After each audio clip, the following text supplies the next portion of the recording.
Hi, my name is Sandy Rivera, and I'm going to present my math portfolio. Now here I've created a portfolio which took off from my Technology 407 course, and in that course we had to present or create a portfolio which had a professional side to it, personal website, and then a portfolio that would showcase lots of our assignments that we've created. So here I made a section for math in which I created a math word cloud.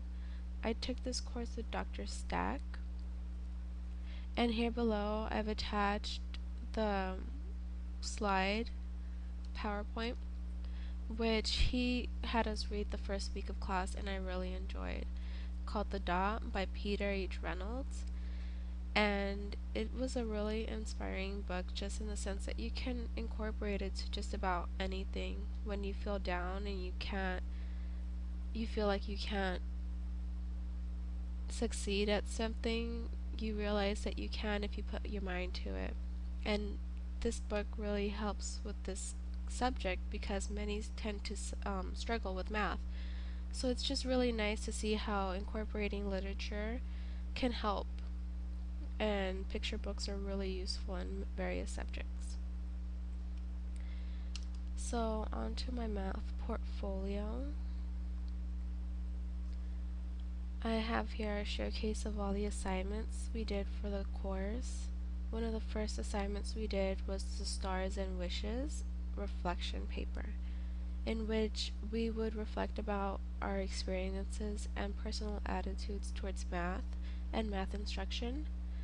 We were to write about stars, which are our strengths and talents, and then we were to write about our dreams and what our hopes would be as our wishes. And all this would be during our journey to become a teacher of mathematics. So here you can see the attached document in where I reflected. And the next assignment was word problems. We were to create word problems for a grade of our choosing. I chose 3rd grade,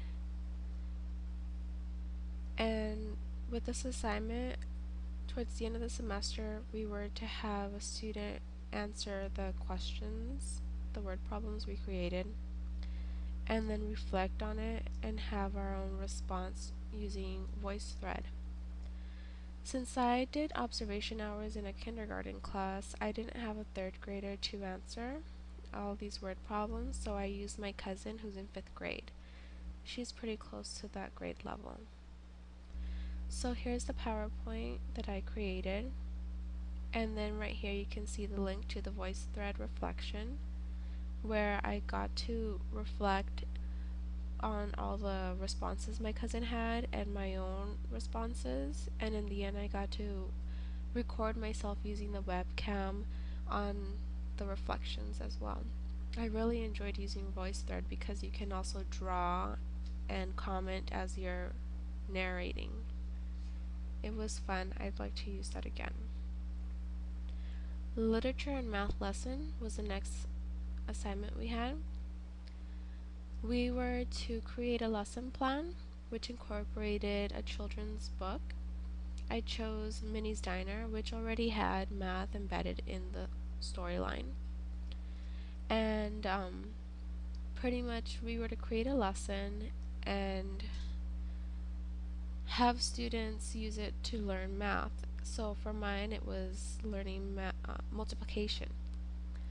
I ended up making a video which narrated the book just because I know there's different types of learners. There's auditory learners who learn best by listening, and then also there might be some with hearing impairments, so if they get to hear this through a headset and they could turn up the volume, it would help aid those diverse learners. The next assignment we had was the learning centers.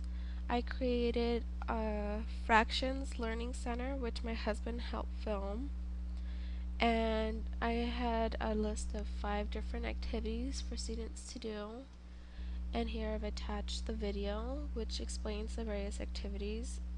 all regarding fractions. We were supposed to have various math standards and have directions and activities and either have literature and hands-on activities for students to do. And in the end there's a short reflection on it. And one of the last few things we got to do was a math unit. We were to develop a math unit which focused on one grade level and one topic. I did mine on learning how to count for a kindergarten class. And so here's the attached document with the various lesson plans. And here are some of the other activities we did do online. So they weren't required assignments, but they were different activities we got to do weekly. This multiplication watermelon was the first one we got to do. I really thought it was cute. I just wanted to maybe animate it by having the little polka dots, little seeds pop up one at a time as it multiplied. And the last assignment was the field experience. We were supposed to go out and observe for 15 hours in a math class. I ended up observing in a kindergarten class with Miss Valerie Lopez. So here I've reflected upon my experience and attached the log. And then here's also the responses to the interview I did with her. And she explained part of the reason why certain things weren't so much how we learned in our math lessons, just because of her situation where she was actually called in to teach 2 weeks into the school year already. It was one of those added on kindergarten classes. So in the end, I've created this math portfolio and described all the various activities we did. I enjoyed taking this math course, and thank you so much, Dr. Stack.